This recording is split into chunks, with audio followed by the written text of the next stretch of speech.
ذاك العظيم في علا من أبدع الكون سوى سبحان الله وبحمد الله ولا إله إلا الله ذاك العظيم. We forgot Allah in one Muslim country, and I am reporting to you directly from the community that I was involved in before. The testimony from the women of this nation. The women said, we were taught that you cannot enter paradise unless you get a beating by your husband. You can't enter paradise. Which religion is this? What sunnah are you talking about? When the Prophet ﷺ, it is recorded, never struck any of his wives. You want to do sunnah? Like you do sunnah rakats? You want to be sunnah like you tie your imamah? The Prophet ﷺ never struck any of his wives. That's a sunnah. But yet, we find something else. The Prophet, peace be upon him, also said, إِنَّمَا النِّسَاء شَقَائِقَ الرِّجَالِ. That women are the blood relations of the men. The shaqiqa. This is not just somebody who has a relation, but a close relation. So how could you be humiliating and beating and striking somebody who is a close relation of you? How can it be done? How in the name of Islam could a woman be struck by a man who claims he fears Allah subhanahu wa ta'ala? Viciously struck. And yes, there is. There's no doubt about it in Surah An-Nisa, as we know. There is a verse, number 34, that allows permission for a light tap to be given to a woman who is disobedient. After counseling her, warning her, leaving the bed, calling in counselors on both sides, then a light tap is allowed. But how many men in their rage can actually give a woman a light tap? I want to deal with reality now, brothers. And I'm talking to myself. How many can actually give a light tap? Like a handkerchief or a miswak? Most of the brothers, they're coming in like Mike Tyson. This is far from Islam. The Prophet ﷺ said, اتقوا دعوة المظلوم فليس بينها وبين الله حجاب. Beware of the dua, of the prayer of the oppressed person. There is no barrier in between that dua and Allah subhanahu wa ta'ala. And so if that woman is humiliated, if that woman is down on the ground, and she is crying to Allah subhanahu wa ta'ala, and she raises her hand, she turns to Allah in dua against you or me, we're in trouble. We're in trouble. We forgot Allah subhanahu wa ta'ala. After years of being imam in Canada, in a community very similar to this in Australia, we found that there were serious problems. And when we opened up the veil and looked behind the veil, behind the thobe, the jalabiyah, behind the abaya, behind the kufi, the khimar, we found something else going on inside of the houses. And we forgot Allah subhanahu wa ta'ala. And there are some cases where we had what can be called today in our community al-mu'allaqa. The woman who is hanging in between marriage and in between divorce.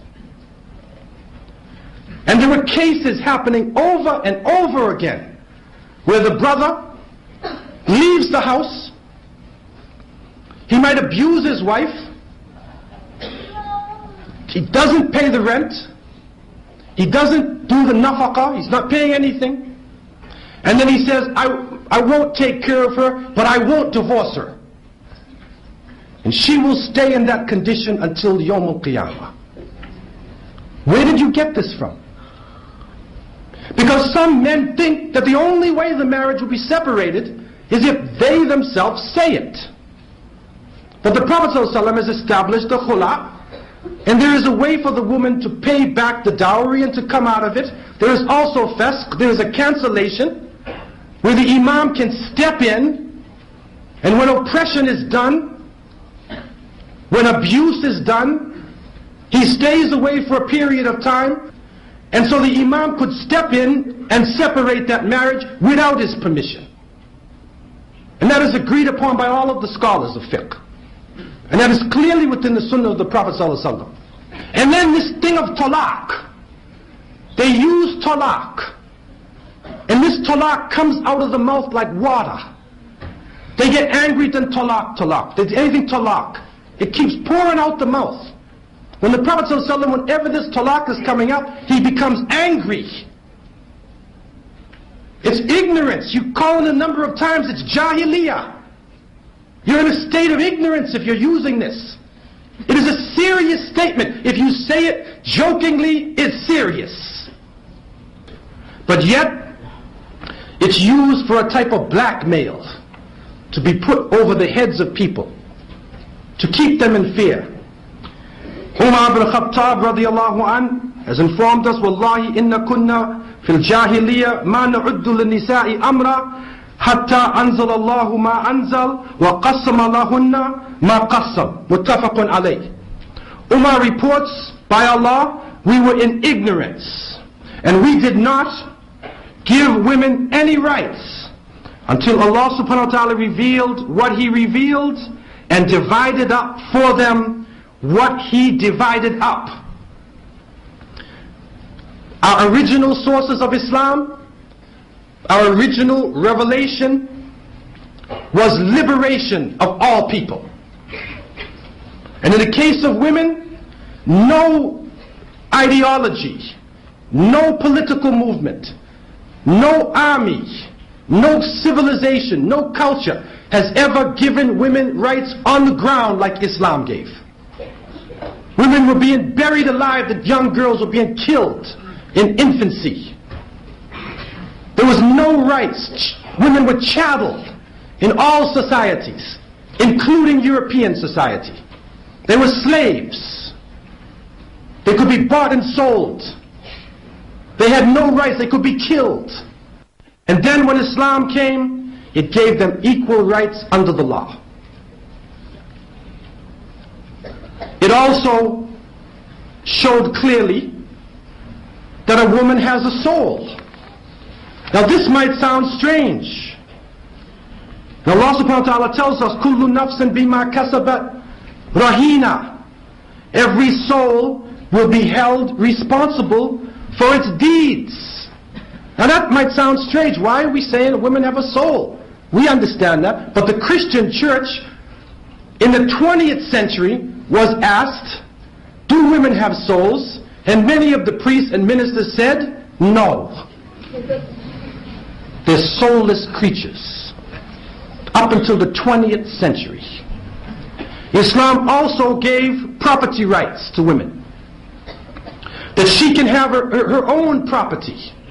That the mahar, this dowry, which is supposed to be an amount of wealth that has some meaning to it, not necessarily something just symbolic, not a trifling thing, not a bribe for the father, but something which is of meaning. That is the property of the woman. And Islam established these property rights. And so, up until today, she has the right to her own property. And she has the right for her own bank account. She doesn't have to put her money in her husband's account. This sounds strange, brothers? Oh no, they marry her, they say, oh darling, we're in love, put your money in my account. She has the right for her own account. Some people didn't know that. She has the right to her own property. That's her property. She's supposed to have power and the ability to do things on her own. And if something happens, la samahallah, and there is a separation, This property that she has gives her independence, economic independence. So she's not totally dependent on a man. This is what Islam gave long before women's liberation movement. ذاك العظيم في علا من أبدع الكون سوى سبحان الله وبحمد الله ولا إله إلا